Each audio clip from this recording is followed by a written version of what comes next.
All right, looks like kind of things are steadying out here for our participant number, so we're just going to go ahead and get started. I just want to welcome everybody and just say thanks for joining in. This is the 2025 Southeast District Public Meeting. Going to be just discussing a few topics that are going on here in the district, and for those that attended the statewide meeting, welcome back. That seemed to go over really well. We're going to continue from there. Just as in the statewide meeting, just a few housekeeping things. If you got questions, we're not going to really have a Q&A during breaks here during our topic. We'll wait till the end. But if you've got questions, please use the question answer box on Zoom, and we'll get those compiled. And at the end of our around 30-minute presentation, we'll go through and have a question answer session. So anytime anything pops up, feel free to get in the chat box, put your questions in. Jordan Cat will get in there and get things organized, and we'll get them answered at the end of the meeting. So with that, we're going to go ahead. So this is the Southeast District. You can see we're obviously in the very southeast part of the state. Our district is characterized, high population. We got about 5% of the surface water of the state, and about 65% of the state's population. It's likely more than that. The way Omaha and Gretna and those areas are growing. All in all, we manage around 120 water bodies. We have a few more than that are more of a wetland type. And in the Southeast District, everything is man-made reservoirs and sand pits. We have no natural lakes in the district that we manage. There's 4 staff in our office. Myself, I'm Aaron Blank. I'm the district supervisor. And then we have Jake Werner, Jensen Lebsock, and we just hired our 3rd biologist, Coy Blair, whose first day is today. So he gets quite the first day here, gets to sit in on a public meeting. So just going to talk about a few things, just quick hitters here. One thing is some of the new reservoirs in Omaha that the Missouri River, Papio, Missouri River NRD is working on. So first one would be WP4. This is around 204th and Schramm, almost kind of right on the eastern edge of Gretna. They just renamed these here recently. This is going to be Forest City Rec Area. It's a 15-acre lake. It's going to be managed as a kayak hand launch only reservoir because of its size. You can see in the image here, we were able to maintain some good habitat structure in the lake, keep some trees in. We added numerous rock piles, other tree piles. There's going to be some ADA access. Should be a good shore fishing, really good community water. Right now, the plan is to keep this bass, bluegills, catfish, and likely crappie. Again, it's going to be, just because of its size, it's going to be a paddle craft only. There will be a maintenance ramp on there just for emergencies, and then our fish stocking and sampling. The other one, I should say, WP4 here is projected to be open probably this summer. Again, a lot of the in-lake construction is done. They're currently working on parking lot, boating facilities, and that is expected to be done here this summer. So we got fish planned to be stocked this fall, assuming we catch water, and should be open to the public later this year. WP2 is on a similar time frame, just a little bit later.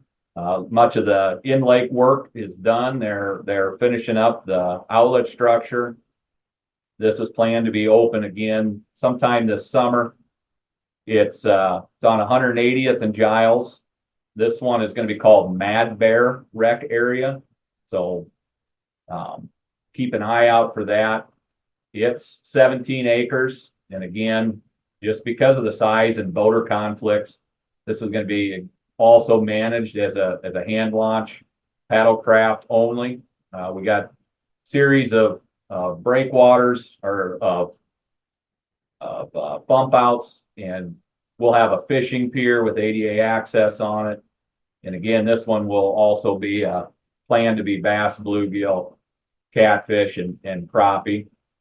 There's a few ponds up in the watershed that don't allow us to do some other different things for it.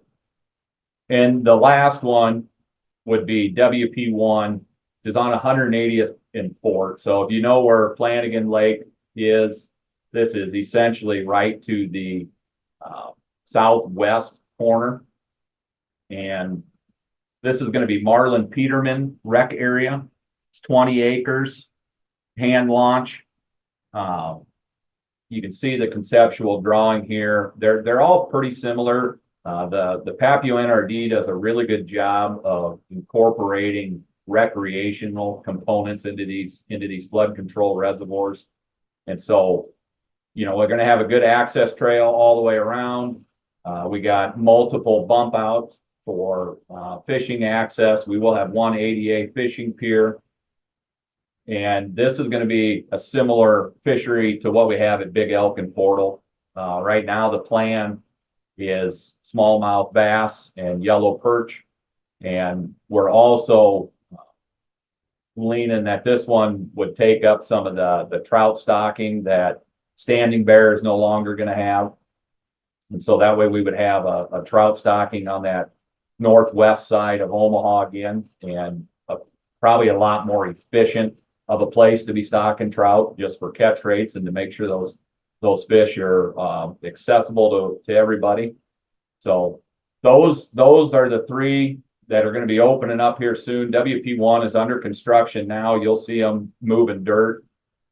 That's not expected to be done until 2026 is the plan right now. And so kind of got these three reservoirs on the horizon shortly. And then there's 2 or 3 more that should be getting built in the next 5 years, as long as everything goes to plan. So always neat to have new fisheries, whether they're large or small, all the opportunity in that Omaha metro that we can get water bodies and get anglers out, we're going to take and be really happy with. So moving on, and this is something that's new to the district and kind of new across the state here. We've been looking for a while at changing some largemouth bass regulations. We had a committee together within the agency, compiling some data and thinking about different bass regulations that we could implement that would increase our size structure. And so what we ended up going with is kind of an experimental regulation here in our district, is a protected slot of 15 to 18 inches and a 5-fish daily bag. So just to avoid any confusion, it's a 5-fish bag, no minimum length. So you can keep any fish under 15 inches. You can only have one fish over 18 inches in your daily bag. And it's a protected slot of those 15 to 18 inch fish. And the reason behind this, I should say too, these are going into effect, as you can see there on the left side, at Prairie Queen, Prairie View, Duck Creek, and Wagon Train. Obviously, Wagon Train still hasn't filled yet, but we want to try this reg on a new reservoir or after a renovation and see how that affects our bass population. We know pretty well how bass respond to a 21-inch minimum rig on these post renovations or new lakes, and we want to try to see if this makes a difference. So the reasoning behind this really is, in our lakes where we have good water quality, good habitat, we can naturally produce a lot of bass. And so you can see this length frequency to the right. I know most people aren't metric. If you look at that light green, that's 12 to 15 inches. And so in a lot of these lakes, we stack up bass in that 10 to 15 inch range. And what that does is it creates a lot of competition. It can slow down growth. And so in order to avoid that, we're going to try to focus harvest on those sub 15 inch fish. And that's always a hard thing to do. There's a stigma with bass that you shouldn't harvest any bass. This reg isn't going to do anything unless we get some some bass harvest on those smaller fish. And so we're going to try to get anglers to get out there, keep some bass, and try to improve growth rates in our size structure. Instead of having fish in that 10 to 12 or 10 to 15 inch range, we're hoping to push those fish, so the majority of those fish are in that 13, 14 up to 17 inch range, just to try to improve it and give our bass fishermen some larger fish. So along with this reg, in order to evaluate it, anytime you put on new or experimental regs, you want to make sure you have a good evaluation process in place, just so you know what works, what didn't work. And so with this, we're going to partner with School of Natural Resources and in the co-op unit at the university. We're going to have 2 master's students that are helping us along with this this process. One will be doing more of the bass population dynamics, which would be looking at things like our age structure, age and growth analysis, condition of fish, that sort of thing. And also going to be doing some population estimates. So we will be tagging some bass out at those 4 reservoirs or 3 reservoirs. And we also have a second student that's going to be doing a creel survey. And so if you've been creeled before in the past at some of our reservoirs, creel surveys are going to be out there asking anglers what they're catching, measuring fish they're keeping, asking a few other questions. But really what we're looking at is we're trying to get a really good idea of, okay, what's one in our reservoirs. Let's get the best look at those bass populations that we can. And then 2, in order to see if this regulation is going to work and know that if there's bass being harvested, we're going to have a creel survey on top of that. So in order to really dive in and look at this, that's what we're going to be doing. So if you're out at Prairie View or Prairie Queen, Duck Creek this summer, and you see somebody out there flipboard and probably a blue shirt just like that, just please feel free to talk to them, give them the information. Everything that you guys can contribute will definitely help with our evaluation and just give us a better idea of what's going on. So with that, I'm going to turn things over to Jake Werner here. He's going to talk a little bit about some of the drought conditions that we got going on in the Southeast District. All right, thanks, Aaron. Yeah, so I'm going to go over drought and low water kind of conditions that we have throughout the Southeast here. Possibly if there we go. So low water lakes, it's only focused in the south and west of Lincoln here. I won't go over the whole list, but most of our Salt Valley lakes down in that area. A couple of the big ones that we went and checked, you might not be able to launch a boat in right now, are Olive Creek and Yankee Hill. They're down fairly significantly. It's going to be pretty tough to launch a boat out of those right now. With that, I kind of wanted to point out a resource to you guys if you're wondering what our water levels are like at some of these lakes. This is water data from the U.S. Army Corps of Engineers. Some of our reservoirs in that area are owned by the U.S. Army Corps of Engineers. So they have this water data available on their website. It won't be all of our reservoirs, but it'll be a handful of them. So if you go to this URL here on the page, it'll bring you to this home page that you're looking at right now. And if we click up in the corner on map, it'll bring us to a map of the U.S. that has points for U.S. Army Corps dams throughout the U.S. and other river gauges and whatnot. But if we focus in on the Southeast here, we can see that there are some points around Omaha and Lincoln. So we'll focus in on Conestoga. And when we bring up Conestoga, there'll be a couple different points that you can click on. But if you click on this one that's up by the dam, this circle, that'll bring you to this page that it displays all the water data at. And so when we look at this page, this bottom of flood control here, that is the full pool elevation of the lake. And then this other number that here displayed in the blue is what the current surface elevation was. So I took the screenshot last week when I was putting the presentation together, and at that time it was about 5 foot low. So this won't give an indication of where the boat ramp is on these lakes, but it'll at least let you know how far below full pool that lake is and kind of give you an idea. Some of the other lakes that you can look at on here are Yankee Hill, Olive Creek, Blue Stem, Wagon Train. What are some of the other ones? Stagecoach. And then there are a couple up in Omaha that you can look at. Believe Cunningham, Standing Bear, and Zorinsky are on there as well. So this is a resource that we use that I wanted to make aware to you guys as well.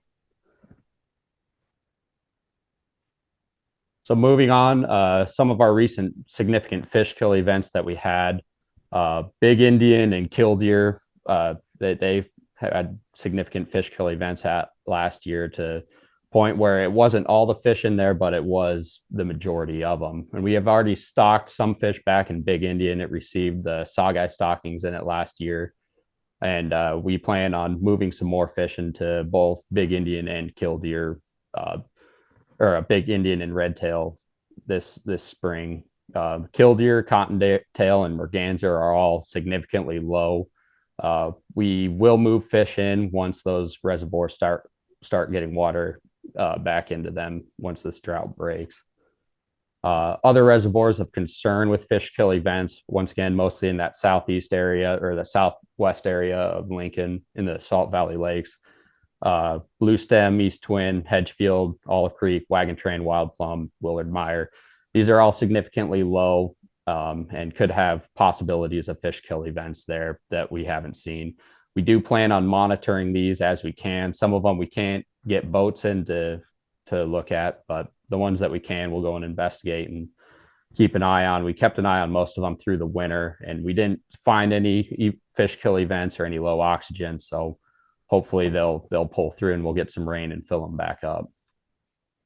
Moving on, some of you may have read in one of our Nebraska Land magazines that came out this winter, an article that we're going to have a live imaging sonar study conducted in the state of Nebraska. And real quickly, for those of you who aren't familiar with live imaging sonar, this video on the left displays essentially what it does for an angler, where you can find these fish. These are crappie suspended out in the water column, and you can see how they're swimming actively in the lake. And if you look on the right of those three, we see a jig come down, and we're able to pull it right over those crappie's heads, get their attention, and catch them just like that. It doesn't work every time, but it definitely helps anglers be able to find these fish out in suspended areas in schools and help them see how fish are reacting to their baits.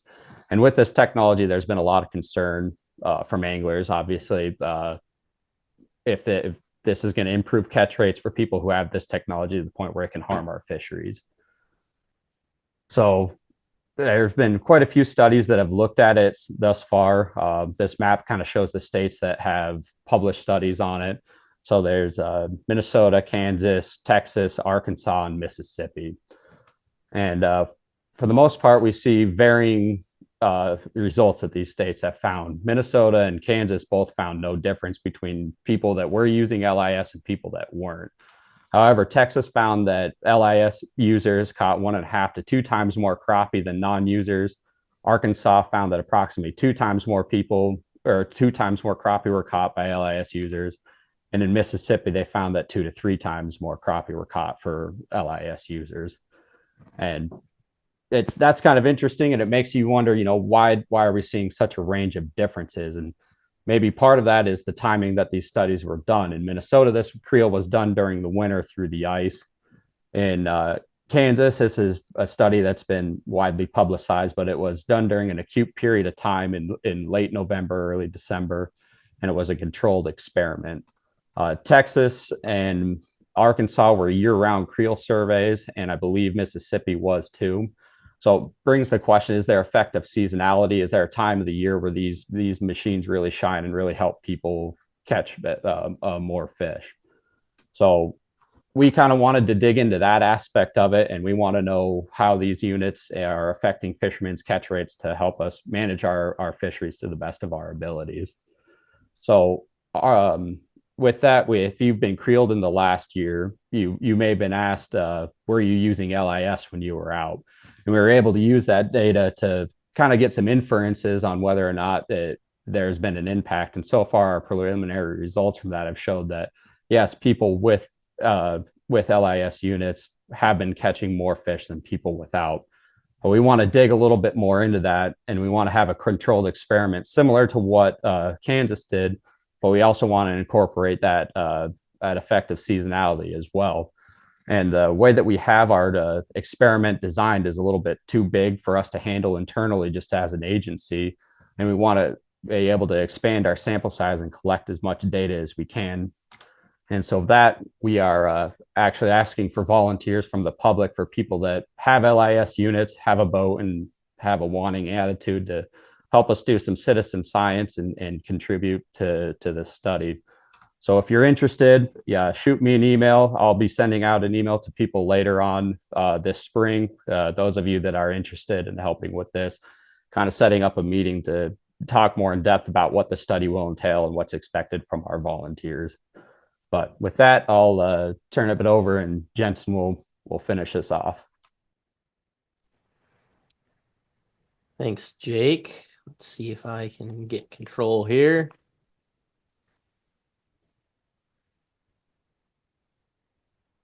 Okay, so I'll talk a little bit about our fisheries forecast here. And I want to start off with, how do you find our fisheries forecast? Because there's a lot of stuff on our webpage here that you guys should be able to take advantage here. So this is our home page. And if you click on the guides and maps tab up at the top of the screen, should be a drop-down menu. Go to fishing guides and reports. And this is stock full of good information for you guys to peruse. We have our fishing forecast that gets updated every year, stocking reports, and even some more in detail fisheries forecast reports below as well.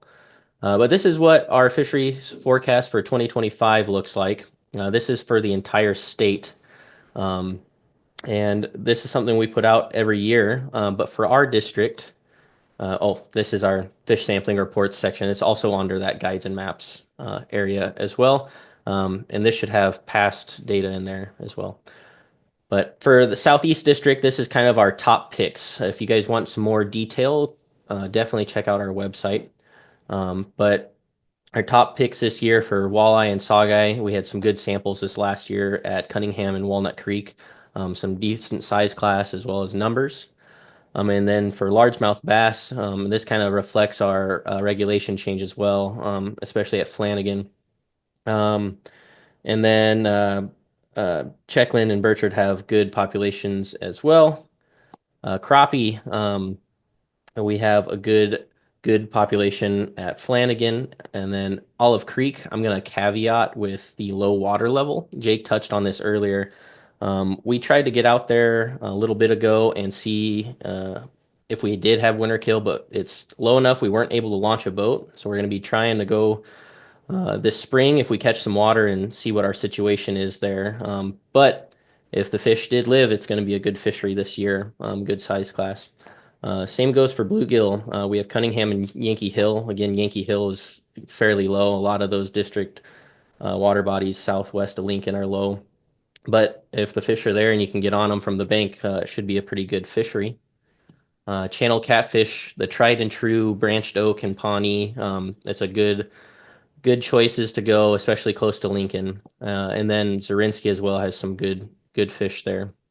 And then highlighting yellow perch and smallmouth bass, just want to touch on that. We have those unique fisheries just in the Omaha metro there, Big Elk and Portal. Portal is a little low yet, but Big Elk is fishable, and people are really enjoying that. Two Rivers as well.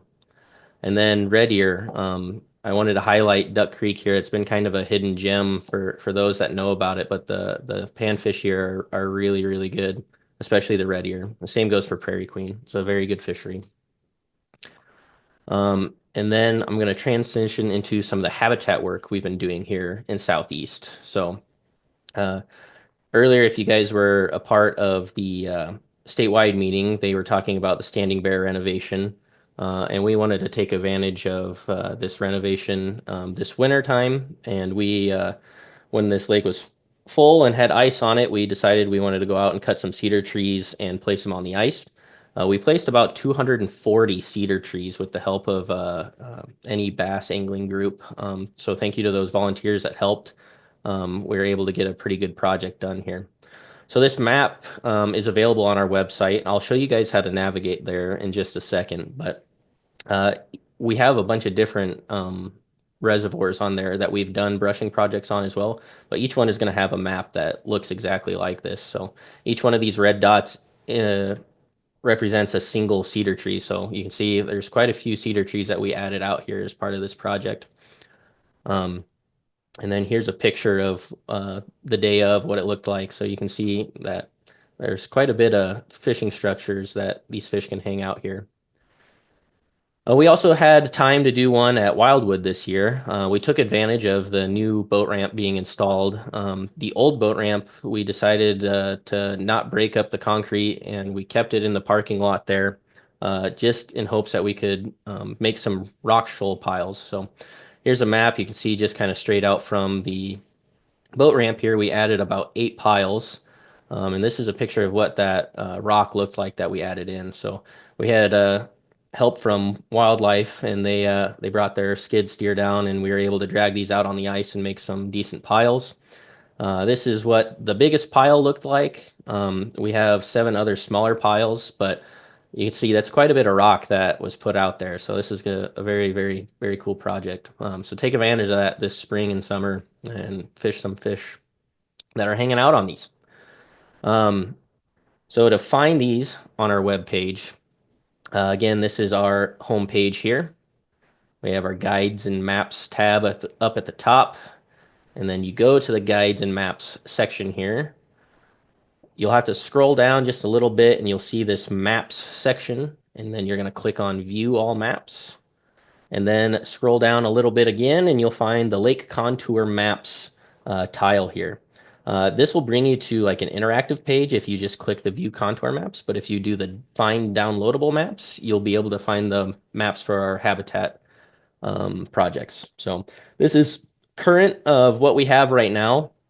And so this will be updated as we do more. It also has some past projects that we've done there. So, and this is not only just for the Southeast District, this is statewide. So this is going to be a living repository of maps and locations of cedar tree projects, rock shoals, that sort of thing that we do over time. So as of right now, the Southeast District is up to date. The Northwest is up to date. Northeast is up to date. And I'll be updating South Central and Southwest districts soon. So if you guys have any questions about any of these reservoirs, or if a lake has a habitat project that's been done to it, feel free to email me. Our contact information will be coming up. But that's where you find these. And then if you can't find those through the menus up at the top of the screen, if you go to our search bar, and that's up in the top right-hand corner of our webpage, and you type in structure, it should be the first thing that pops up in the search. You can also type in contour maps, and I think it'll be on that list as well. But yeah, definitely take advantage of the things that we put on our website. There's going to be a wealth of knowledge and information that we put out every year. So, with that, I can toss it back to Aaron here. Yeah, thanks, Jensen. Just want to say thanks. This is all of our contact information on here. Again, work numbers, emails, and just want to reiterate, and I know Tony kind of said it too, but you know, our district staff, we're here to assist you anglers. And so any questions, anything you guys have, please get a hold of us. We're always more than willing to share all the information that we have. We want to talk to you guys. We want to be helpful. And so all that contact information is there. That will all be put up, like I said, saved. Another thing to mention, some of those links that Jake and Jensen were mentioning, we're going to try to get an email sent out to everybody that was a participant. We'll have those links on there for everybody. I do just want to say just a little bit about our new hire, Coy. So Coy, like I said, first day was today. He did his undergrad work at Iowa State, and He's finishing up his master's degree from Eastern Illinois. He's got work experience from out in Wyoming and most recently up in Minnesota. And so really looking forward to having on. Very, very smart kid. And so gonna really enjoy having him on and think it's going to be a huge asset to our Nebraska waters. So with that, I think we're staying on track pretty good here. So Jordan, if people got some questions or if anybody else has anything here to mention, we'll go ahead with it. Yeah, thanks, Aaron. First question has to do with the sonar study, Jake. What kind of time commitment are you looking at for participants with that study? Yeah, so the study is designed once again to look at different seasons of the year. So we want to look at late summer, fall, winter, and spring during the spawn. So it'd be at least 4 different times of the year that you would be fishing. The specifics of the study are designed where we'd have like a month-long fishing window where we would ask you to go out and fish one day using your LIS and another day not using the LIS during each. So it'd be a total of 8 days commitment at the very least we would be asking. Like I said, if you want more in-depth information on this, I'll be setting up a meeting where we'll talk about, commitment and what all is needed from our volunteers as well. So if you're interested, please shoot me an email and I'll put you on our list. All right, thanks, Jake. Aaron, maybe you can touch on this. You talked about new reservoirs. It's not really a new reservoir anymore, but it's a reservoir that's had some challenges holding water. Can you kind of give everybody an update on Portal Lake over in Papillion area? Yeah. So, I, along with probably a lot of you anglers, were very excited to see water in that thing late summer. Kind of hoping everything would stay. As you guys know, and why you're asking the question, water levels dropped again. We did have a meeting with the Papio NRD as well as the engineering firm that was in charge of that build, and we're still have some questions about it. The engineers are still thinking it could be that water mound issue, just that we haven't had enough consistent rain to keep it full. There's a lot of unknowns. One thing that is pretty known and that the engineers are confident in is that the water is not going down and then out behind the dam. They do weekly monitoring on that stream bed, and the stream bed below for that first half a mile or even a little bit longer has remained dry while that reservoir has been dropping. And so we're not 100% sure right now. We're going to wait and just see what happens this spring. Hopefully we get consistent rainfall. And then we also discussed some other course of action that we might be doing down the line.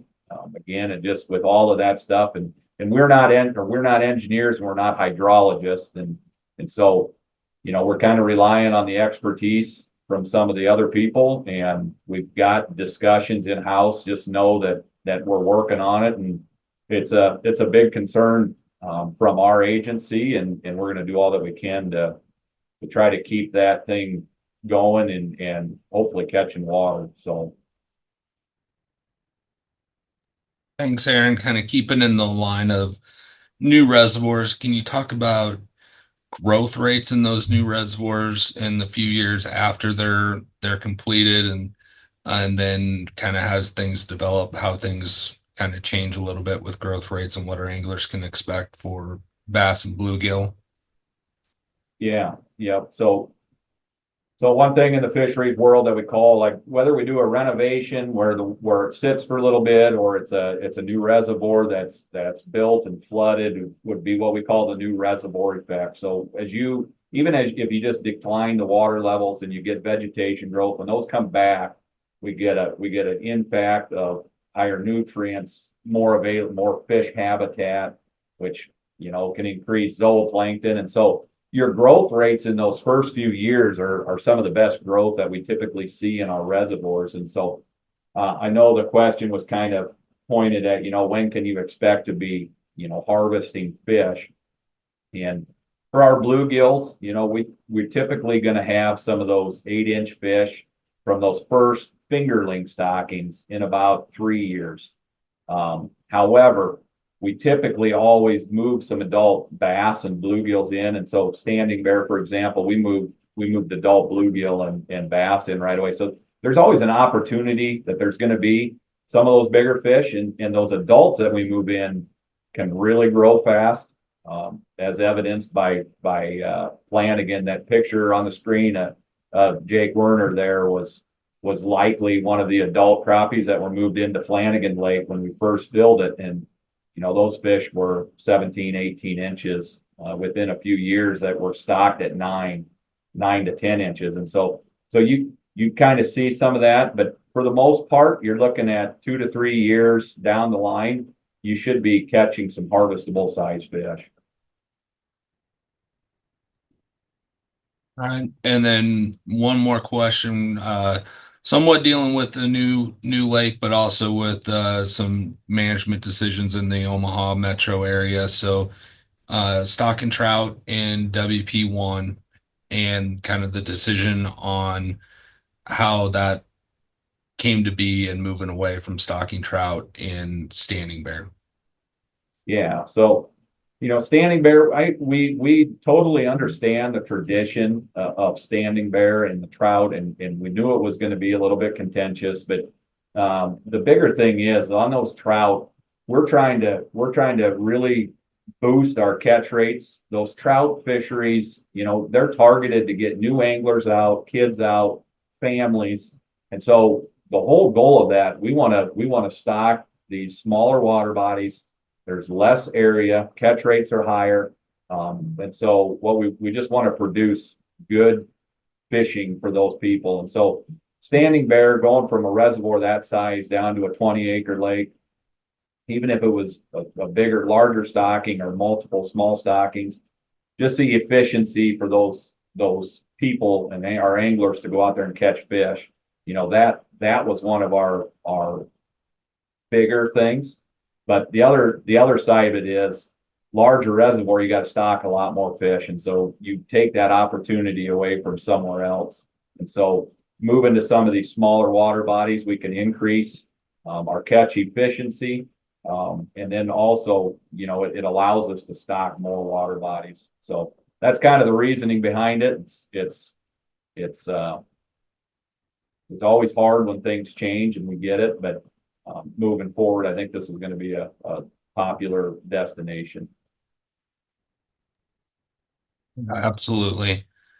I'll just make a note. We got a couple questions about URLs for some of the stuff that was shared during your guys' PowerPoint, and if we can share the PowerPoint. So all the presentations during this week will be uploaded to the YouTube channel, and then we'll send out an email to all the participants tonight with the URLs that you guys mentioned during your talk. So everybody will get those URLs. Back to some of the other questions. So talking about regulations, and specifically the no live bait fish regulation, Aaron,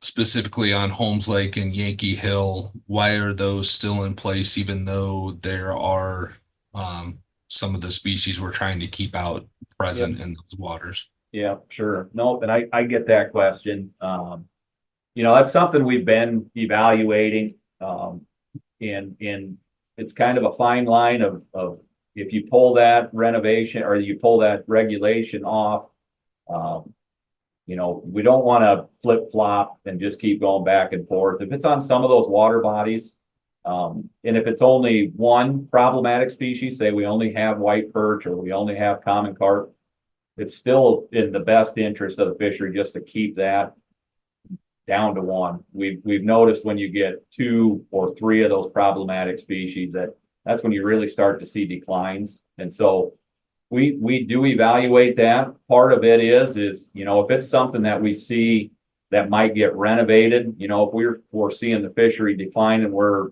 thinking about doing a renovation, sometime in the next 5-7 years, you know, it's something that we're probably just going to keep that regulation on just so we're not confusing anglers and pulling it on and taking it off. One instance where that's probably not going to happen, and part of the regulation change was Lake Wanahoo. That's something where, you know, we had common carp in there for since about 2017, 16. And again, one problem species kept that on. And then most recently here, 2 years ago, we got gizzard shad in there. And so at that point, that's a large reservoir, probably not something that's going to get a lake renovation here in the near future. And so we decided to pull that no live bait reg. Again, we'll always continue to evaluate those when we get those problematic species, and again, we're evaluating how those sport fisheries in those lakes are going too. So, All right. So you brought up Lake Wanahoo. You spent some time at last year's meeting going through the new management strategy for Lake Wanahoo. Any update that you have? I know it had a unique year from last year to this year. Any updates that you want to share? yeah, it wasn't all doom and gloom here. We decided to try to switch management strategies from, you know, more of a bass bluegill fishery to more of a walleye wiper, just to start taking advantage of the recently introduced gizzard shad in there. And so we in conjunction with talks with our Kansas colleagues, biologists down in Kansas, they had recently had very good luck stocking wiper fry, which these are 6-7 day old fish. We put those into Wanahoo last spring and had pretty high expectations, was hopeful. And I think it was 6 days after we stocked them is when we had the really big flood. And so our thoughts were those fish were probably all either out of the reservoir or had died. And we were more than pleasantly surprised. In the fall, our gill nets, we had 15 wipers per gill net, and actually some really good growth on those. The majority of those fish were 8 to 9 inches, which is, you know, very similar to what we can even grow them in our hatcheries. And so we were really happy with that. And we're going to continue to evaluate that, continue to stock that, and hopefully keep producing those wiper year classes.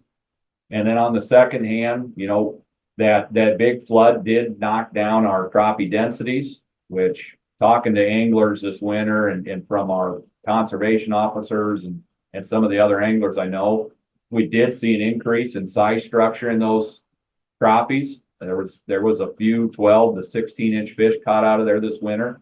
Densities definitely are down. And so knowing those couple things, we are also going to start or continue to stock fingerling walleye in there in the summer just to try to get a boost. One of those thoughts was always the crappie densities were too high, that they were probably eating those white or walleye fingerlings. If those go down, we're hoping we can boost the walleye populations with those. We're actually going to try sawguy fingerlings in there this summer and see if we can get a little bit of a boost on those. They're known to do a little better in turbid, dirtier water. And so going to be evaluating that and just keep on, you know, trying to mix up our management strategies and find the right thing. All right. Moving into Lincoln, Holmes Lake, any fish structures being added at Holmes Lake? Okay, you want to take that one? Or Jensen? Yeah, I can take that one. So we kind of go about our habitat projects as we have time in the winter and barring like ice conditions as well. So at Holmes Lake, there's not a whole lot of cedar trees around that area that we can cut and move in. So there's probably not an immediate plan to do like a cedar tree brushing project. We often do like Boy Scout projects where they'll build structures and they'll come to us and say, hey, we have a project we like to do with you guys. Can you help us out? So maybe something like that could happen in the future at Holmes Lake. But as of right now, we don't have any immediate plans to do a brushing project there. All right. Thanks, Jensen. Moving kind of down to Wagon Train. Speaking of a recent project, so it's been renovated, the improvements have been done, and we're waiting for some water. In the meantime, it's grown up with a bunch of brush around the bank. When it does fill up, that can, while it's good for fish, it can kind of impede some of the bank angling. Any plans to possibly open up some areas for bank angling when it does possibly fill up? Yeah, I think that's probably going to be something that we're going to have to do as it fills. You know, that large woody debris is really helpful in those fisheries. It'll sustain a lot longer than the just vegetation, weeds, and that sort of stuff growing in the water body. So we want to keep it around, as it will be good for the fish, but likely on some of those breakwaters and fishing access points, we're probably going to have to get out there and cut some trees and do some stump spraying. And I know on our maintenance trails and some of that stuff on the upper end, we're going to have to be working up there. So something we're keeping an eye on, and it might be something that we get to this summer a little bit during the downtime, but it's something that we're going to have to evaluate and likely going to have to do some removal. So. All right. Aquatic habitat projects and work, talking about when that work might start at Rockford, Bear, Cedar, and I'll also include a project that was discussed in our previous meeting to this, East Twin. Yeah, we're, all of those, as Jeff said, are on the list. Timing on those has not been, really discussed. Some of it has to do with funding from the aquatic habitat. Some of that might have to do with our road known access. And so all of those, it's hard to give a exact timeline when we haven't started the planning on those, but hopefully in the next 5 to 6, 7 years, some of those projects will be done.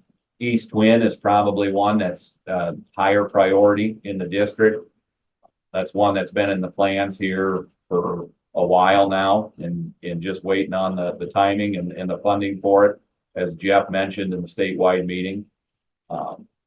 There's some of those too, like Bear, Pierce, Cedar, that smaller projects that concentrate on access and a little bit of sediment removal.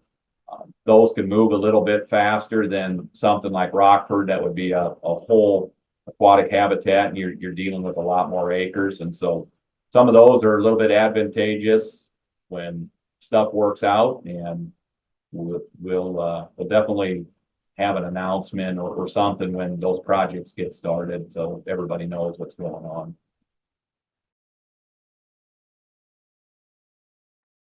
All right. So you mentioned here a few years ago about white perch showing up in the Omaha metro.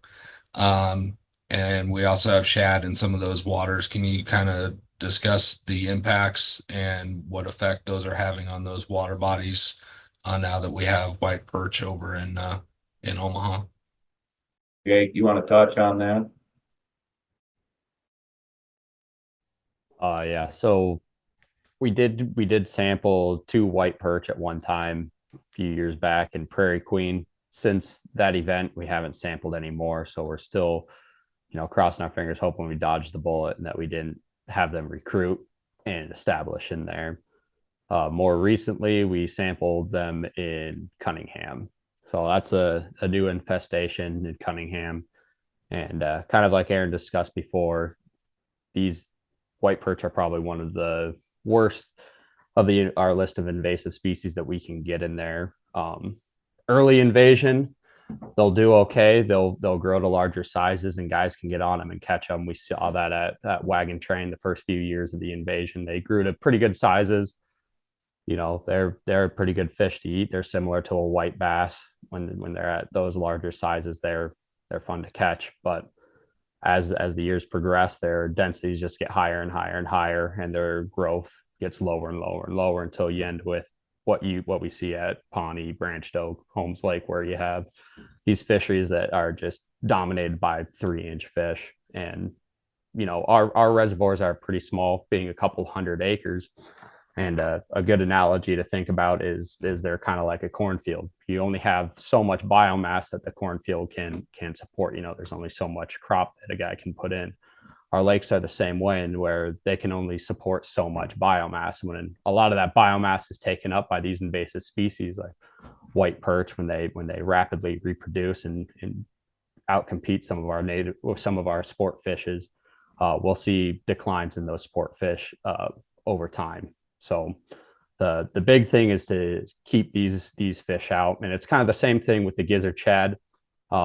In our smaller reservoirs like Lawrence Youngman, we have them in there where it just, once again, it's just they take up so much room and biomass in those lakes, it doesn't leave a lot of room for the sport fish that we want. Both of these fish also they do directly compete with our fish, maybe not as adults, maybe more so with the white perch as they're adults, but definitely when they're smaller. The gizzard shad and white perch will both compete when they're in the larval stages, they'll compete for the same resources that our sport fish do in the larval stages. And when there's so many more of them and they're a little more efficient, they start to outcompete some of our sport fish that we want in those reservoirs. So the best course of action is just try to keep them out as best we can. That's a lot of the reason why we have the no live bait fish, is just to keep the spread of those fish down. Aaron, is there anything you would like to add on to that? I think the biggest thing is, like Jake said, like the white perch in Omaha, you know, the closest populations there are that Salt Valley lakes or down maybe on some of the Platte River sand pits. And so there's really nothing that, you know, that we're aware of where those fish are really established. And so the only way that those fish are getting in some of these reservoirs is people are moving them. And so, you know, we haven't had issues with white perch in a lot of those systems ever in Omaha. These are kind of recent discoveries. And so it's just one of those things, you know, just try to prevent people from moving fish around. That's the key, because just moving a few fish in there where they're not supposed to be or unwanted species can lead to, you know, hundred thousands of damage and renovations, and they can really cause damage to your fisheries. So just a plug for AIF. Yeah. Aaron or crew, do you want to give an update on how Lake Halleck is doing in Papillion, or do you want me to?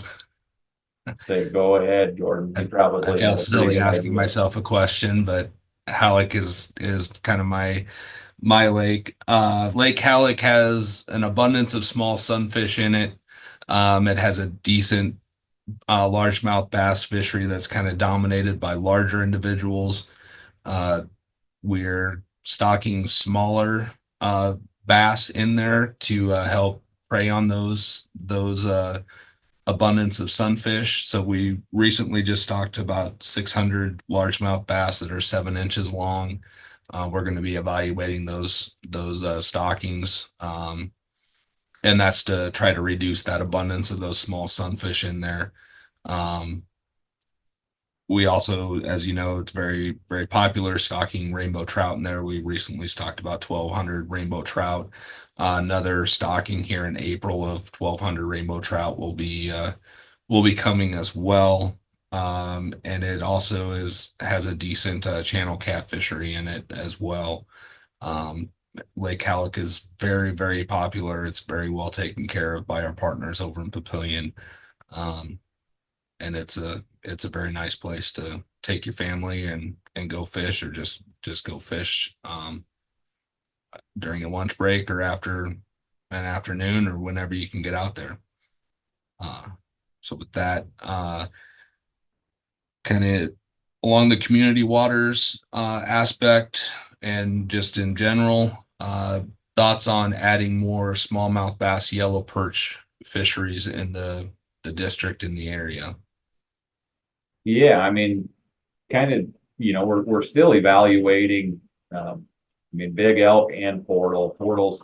Obviously, we've got some issues out there, but, we're continuing to evaluate how those fisheries develop, what our anglers think of them, how long we can keep those lakes, only yellow perch and smallmouth bass. Those are ones that you really don't want any other species to get in there. And so, with that, it takes a specific type of lake to support those fisheries, and those lakes are one that typically have small watersheds, and they have no established fish ponds or fisheries above them. And so, big elk and portal were kind of the trial run.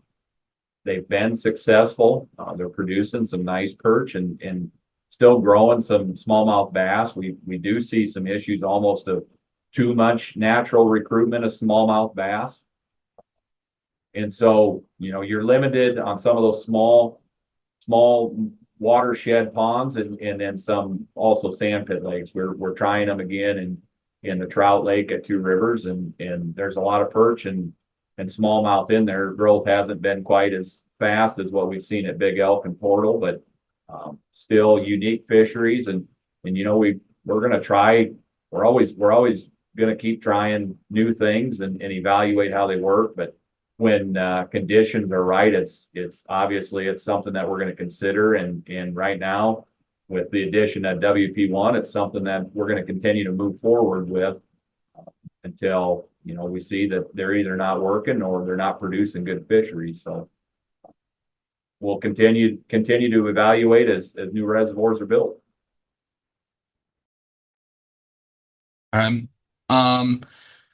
What about have any of the invasive carp species like silver carp or bighead carp been found in any reservoirs in southeast Nebraska? And then maybe also touch on kind of their presence in some of the rivers and streams around the district. Yeah, nothing in reservoir.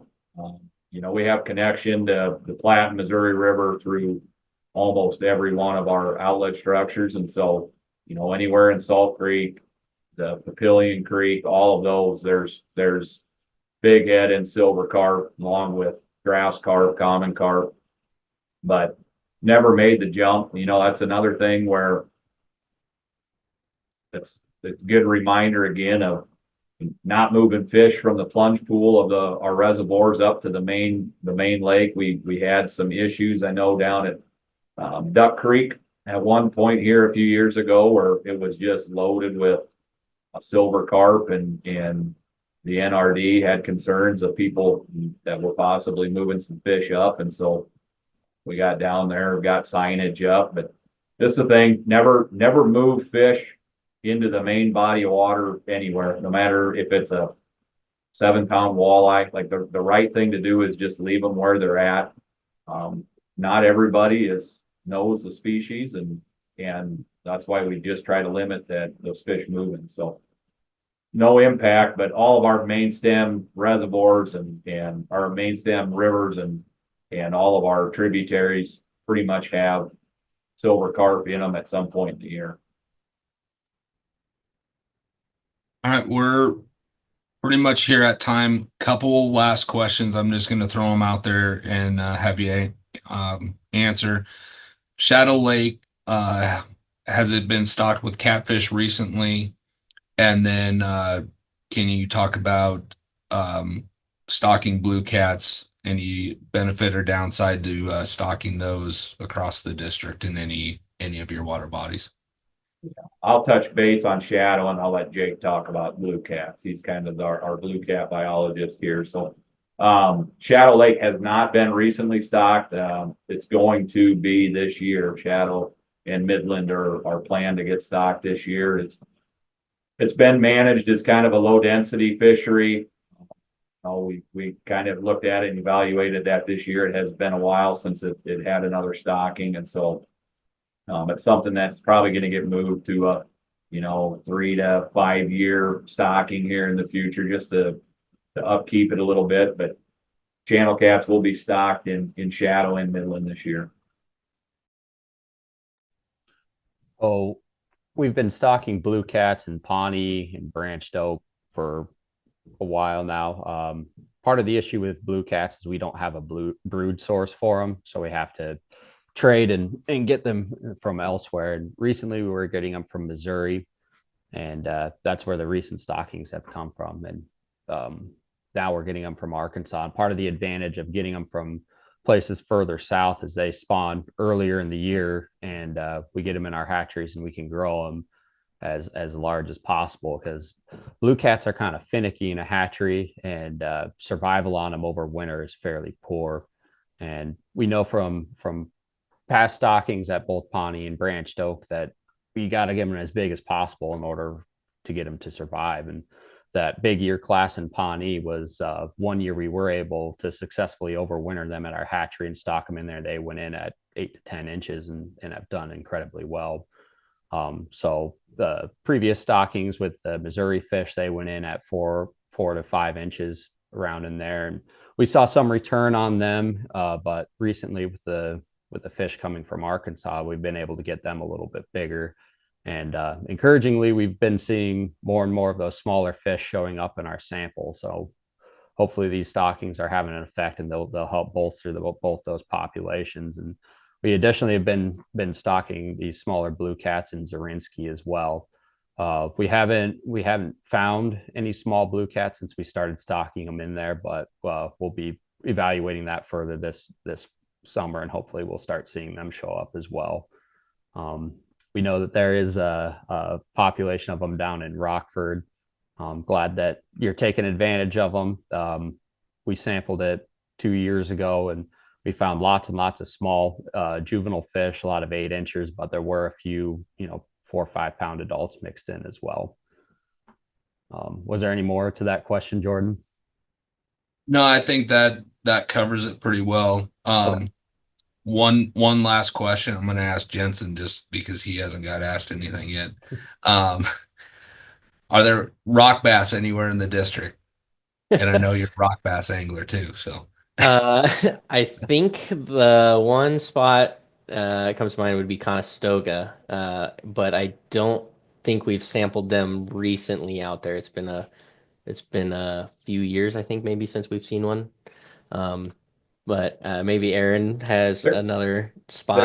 There's some in there. We that 1 year we had some extra rock bass, and Conestoga received some, there were some larger fish, just to, again, kind of a little bit of a trial and error, just to see and provide a unique fishery. And Jensen's right, we haven't seen many in our samples, but Yeah.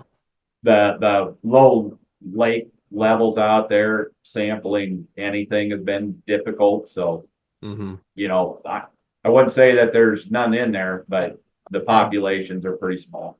Yeah, I do take that back too, because I think maybe it was last year, the year before, there was one that showed up. So they're probably still out there. But yeah, there's your rock bass. That's all the questions that we've got. The guys' contact info is up there, so if you got anything else that comes to your mind after the fact, please reach out to them.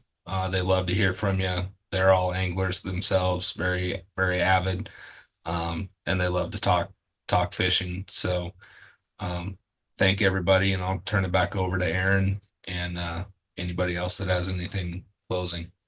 No, I just want to say, just appreciate everybody tuning in. We do this job for you guys. We do it for our fishing public. We're passionate about it. We do the things we do because we grew up doing the same things that you guys do right now. And so if we didn't have a passion for it, it would be really hard to do this job. So our contact information's right there. I think I speak for all of us, just saying, you know, we'd love to hear from our anglers, whether it's good or bad. I'd much rather have an in-person conversation with everybody who's got questions. Give me a call on the phone, you know, we can discuss whatever. But all that information's there, and please get a hold of us and ask us questions. We'll be brutally honest with you with everything that we got. So again, just thanks for tuning in, and you know, please, the next couple nights, tune into the other districts, and everybody's got some unique and neat things going on across the state that everybody should tune in for. So appreciate it, and thank you.